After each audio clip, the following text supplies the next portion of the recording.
안녕하세요. 이지이코노미 재밌는 이코노미의 채널로 남희영 기자입니다. 오늘은 현대중공업의 얘기를 한번 해보려고 합니다. 현대중공업그룹은 현재 30년 넘게 이어진 전문 경영인 체제를 뒤로하고 오너 경영인 체제로 돌아가려는 준비를 하고 있습니다. 그 과정에서 대우조선해양 인수라는 거대한 사업적 변화도 추진하고 있습니다. 하지만 현대중공업그룹을 둘러싼 조선업의 현실은 녹록지 않습니다. 현대중공업그룹이 영속적인 회사로 계속 이어가려면은 단순히 배 만드는 조선사에서 벗어날 필요도 있어 보입니다. 오늘은 정기선 현대중공업지주 부사장 시대가 임박한 상황에서 현대중공업그룹의 미래가 어디로 갈지 한번 살펴보려고 합니다. 현대중공업그룹은 이미 오래전부터 좀 힘든 시기를 보내고 있습니다.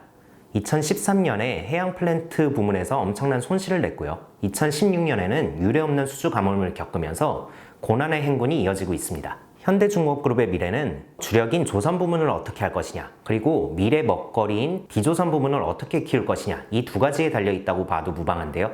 조선 부문을 보면 그나마 2019년 이후에 분기별로 영업이익 기조를 이어오곤 있지만 여전히 코로나19 때문에 선박 발주가 줄어들면서 어려운 상황을 겪고 있고요.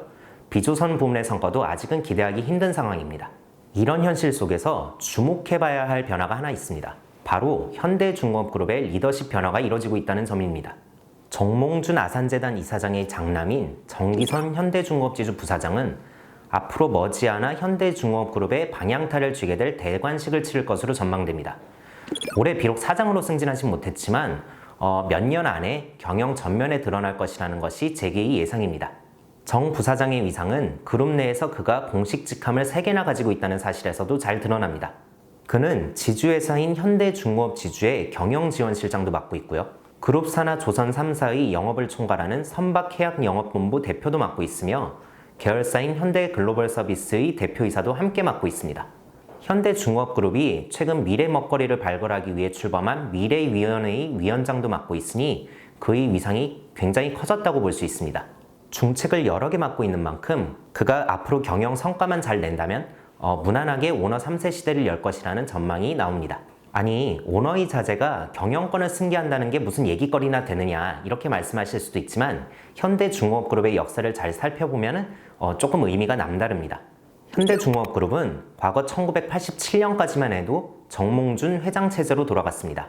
하지만 정몽준 이사장이 정계에 진출한 뒤 1988년부터는 전문 경영인 체제로 30년 넘게 이어져 오고 있습니다. 강산이 3번 바뀐다는 30년의 역사를 뒤로하고 현대중공업그룹이 전문 경영인 체제에서 오너 경영인 체제로 돌아간다. 이것은 여태껏 보지 못했던 많은 변화가 이뤄질 수도 있다. 이런 점을 시사한다고도 볼 수 있습니다. 현대중공업그룹이 오너 경영인 체제로 돌아간다는 것은 중요한 변곡점마다 약점을 드러냈던 전문 경영인 체제의 한계를 극복하는 계기가 될 수도 있다는 점에서 주목받고 있습니다. 현대중공업그룹이 그동안 전문 경영인 체제를 지나면서 비약적인 성장을 한 것은 부정하기 힘든 사실입니다. 현대중공업그룹의 연결기준 매출은 1990년대 후반만 하더라도 연간 6조 원 수준에 불과했지만 2011년에는 53조 원을 넘기도 했습니다. 하지만 이는 호황기라는 어떤 시장의 흐름을 잘 탄 덕분이라는 평가가 많습니다. 선박 발주 호황으로 주문이 넘치다 보니 세계 1위 조선사라는 타이틀을 가지고 있는 현대중공업그룹의 일감이 모두 모일 수밖에 없었습니다.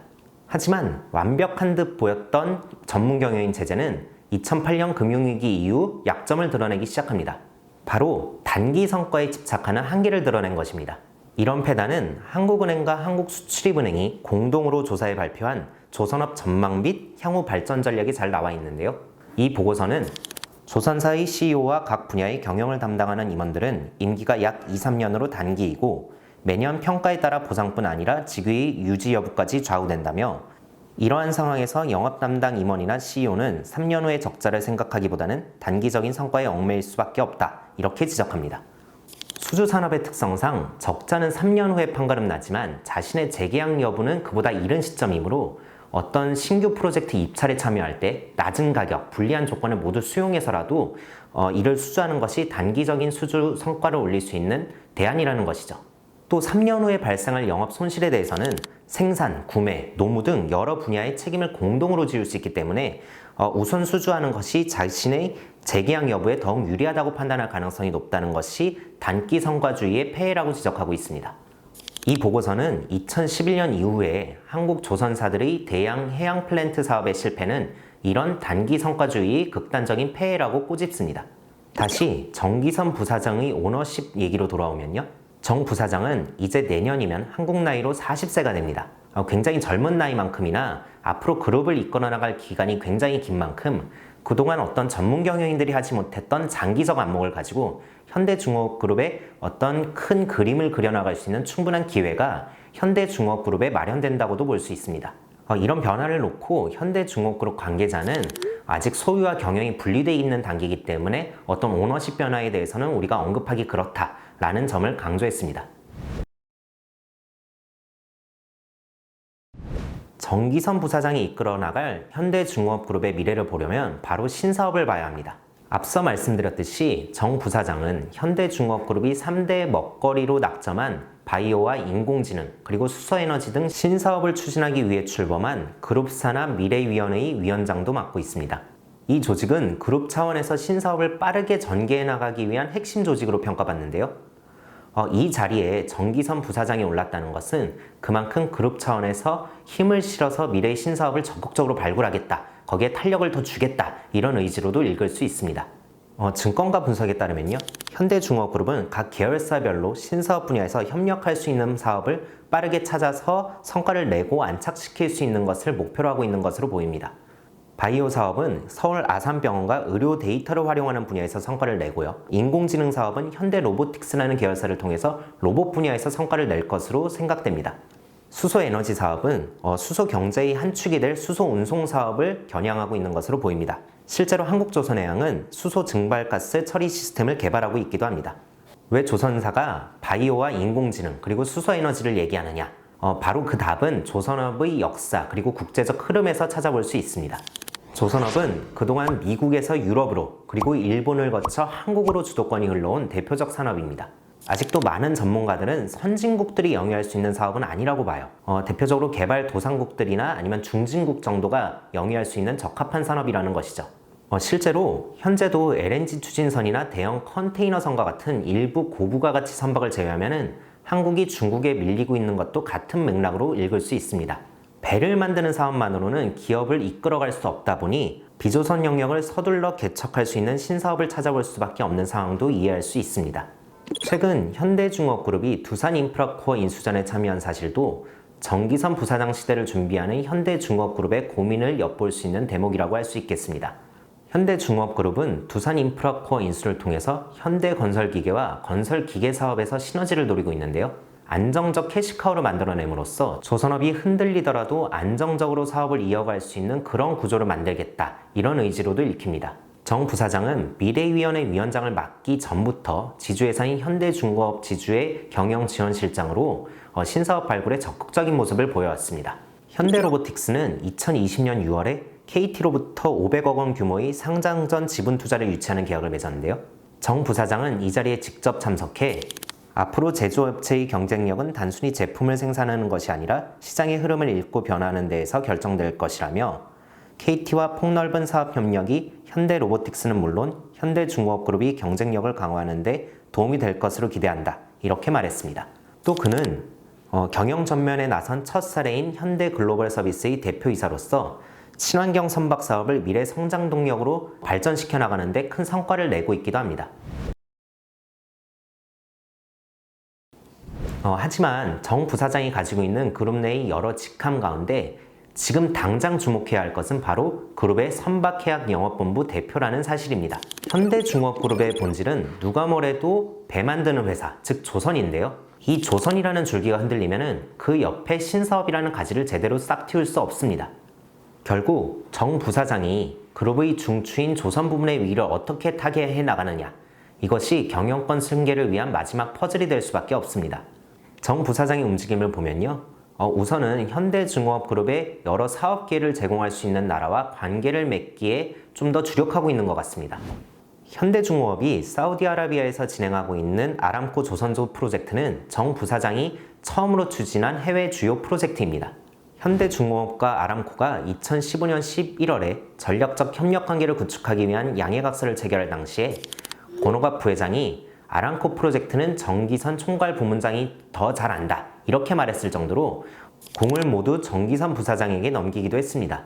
정 부사장은 올해 2월에도 사우디아라비아를 찾아 현대중공업이 아람코와 장기 공급계약 양해각서를 체결하는 성과를 내는 등 사우디아라비아와 관계를 다지기를 주도하며 현대중공업 그룹의 사업 기회를 넓히는 데 일조하고 있습니다.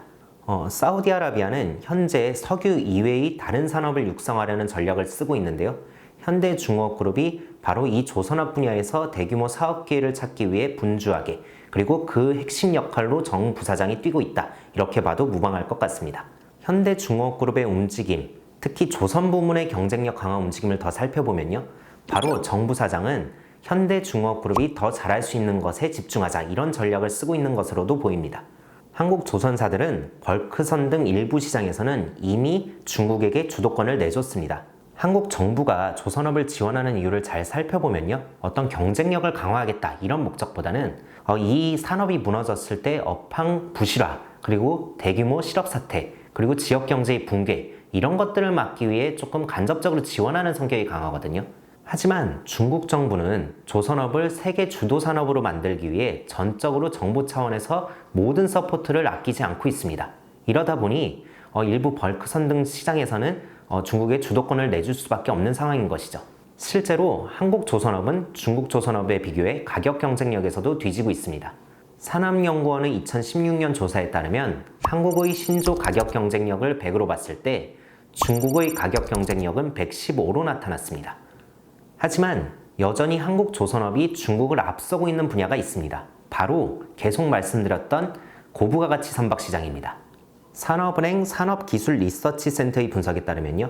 한국 조선사들은 벌크선과 탱커를 제외한 LPG선, LNG선, 그리고 대형 컨테이너선에서는 아직 독보적 경쟁력을 가진 것으로 평가됩니다. 가격만 제외한다면요. 선주들이 요구하는 품질, 그리고 선주들이 요구하는 납기를 맞추는 데는 한국 조선사를 따라올 경쟁사가 없다는 뜻이에요. 이런 분석들을 살펴보면요. 결국 현대중공업그룹이 주도권을 쥐기 위해서는 어떤 벌크선 등 일부 시장은 포기하고 대신에 LNG선이나 대형 컨테이너선과 같은 고부가치 선박에 집중하려는 전략이 꼭 필요할 것으로 여겨집니다. 실제로 정 부사장은 2018년 9월에 해외에서 열린 해양박람회에 참석해 현대중공업의 초대형 가스 운반선은 가스 추진선으로 친환경성을 신뢰할 수 있는 선박이자 연비 효율성을 통해 이익도 극대화할 수 있는 선박이라며 고부가 선박 영업에 공을 들이는 모습도 보였습니다. 구체적 사례들을 짚어보면요. 그룹의 중간 지주사인 한국조선해양은 이미 독자 기술로 전기 추진 선박을 건조하고 있고요. 운항되는 대형 선박에 자율 운항을 보조할 수 있는 기술도 탑재하고 있습니다.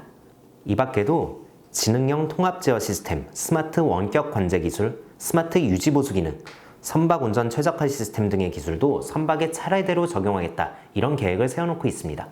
물론 고부가 가치 선박 집중 전략에 위험 요인이 없는 것은 아닙니다. 실제로 대표적 고부가 선박으로 분류되는 LNG선을 보면요. 현재 선봉량이 일반 탱커의 8% 수준에 불과합니다. 대형 컨테이너선을 봐도요. 해운 시장 흐름에 따라서 수요가 급격하게 늘어나지 않을 가능성도 충분해 보입니다. 정 부사장이 현대중공업그룹의 조선 부문 경쟁력 강화라는 전략을 어떤 고부가 선박 집중 전략으로 뚫어낼 수 있을지는 좀 더 시간을 두고 지켜봐야 할 것 같습니다. 체제 변화를 위해 위기를 기회로 만든 회사는 여럿 있습니다. 일본 토요타만 하더라도요. 2008년 금융위기 당시에 14년 동안 이어져 오던 전문 경영 체제를 뒤로하고 창업주의 손자인 토요다 아키오 회장이 직접 경영 전면에 나서 위기를 극복했습니다. 오너 입장에서 보면요. 회사의 운명이 곧 본인과 가족의 운명과 직결되기 때문에 어떤 기업의 위기를 자신의 위기라고 결부시켜서 생각할 수밖에 없고 이렇다 보니 그 과제를 해결해 나가는데 전력 투구할 수밖에 없는 상황으로 몰릴 수밖에 없습니다. 이는 기업가 정신하고도 일맥상통하는 얘기인데요. 가업 승계에서의 핵심은 바로 현실에 안주하지 않고 장기적 비전으로 투자하며 시장을 개척해 나가는 기업가 정신을 얼마나 잘 승계하느냐에 있다. 이렇게 볼 수 있기 때문입니다. 미국 월마트와 K마트의 사례도 오너십의 기업의 명운을 가른 대표적인 사례라고 할 수 있습니다. 월마트는 창업주 사망 이후에 장남이 이사회 회장을 승계하면서 최고의 유통 강자로 발돋움했지만 K마트는 전문 경영인 체제로 탈바꿈한 뒤에 어떤 장기적 비전을 세우지 못해서 결국 쇠락하고 말았습니다. 물론 오너 경영인 체제가 장점만 가지고 있는 것은 아닙니다. 오너의 독단적 경영을 견제하지 못한다면 경영권의 오남용, 그리고 사익 추구 행위 등의 문제도 불거질 수 있습니다. 또 유능한 전문 경영인을 영입해 기사회생한 기업도 여럿 있습니다. 일본 탈주 사건으로 유명한 카를로스 곤 전 닛산 CEO도 회사를 수렁에서 구해낸 전문 경영인으로 꼽히고요. 파나소닉을 위기에서 구해낸 것도 다름 아닌 성역 없는 개혁을 외쳤던 나카무라 구니오 사장이었습니다. 포스코 경영연구원도 과거 자료에서 오너 경영과 전문 경영은 각각의 장단점이 있기 때문에 어느 한 측면만을 보고 특정 소유 구조가 더 우월하다고 주장하기에는 난해하다, 이렇게 지적하기도 했습니다. 하지만 오너십이 가질 수 있는 장점만을 잘 살릴 수 있다면 오너 경영인 체제가 주는 강점은 명확합니다. 구심점을 명확히 함으로써 전대미문의 위기상을 돌파하는데 여태껏 많은 오너십이 작동해왔다는 점을 감안할 때 현대중공업그룹이 정기선 부사장 중심의 오너십 체제로 전환해 긴 불황의 터널을 잘 헤쳐나갈 수 있을지 주목할 일입니다. 네, 오늘 얘기는 어떠셨나요? 대표적 중후장대 산업인 조선업, 그리고 그 1위 사업자인 현대중공업그룹, 그리고 그 체제 변화가 이루어지고 있는 점들을 한번 주목해 봤는데요. 정기선 부사장 시대가 임박한 상황에서 현대중공업그룹의 미래가 어떻게 될 것이다, 한번 조망해 볼 수 있었던 시간이 되었다면 감사하겠습니다. 오늘 얘기는 여기까지입니다. 저는 다음 시간에 또 다른 얘기로 찾아오겠습니다. 시청해 주셔서 감사합니다.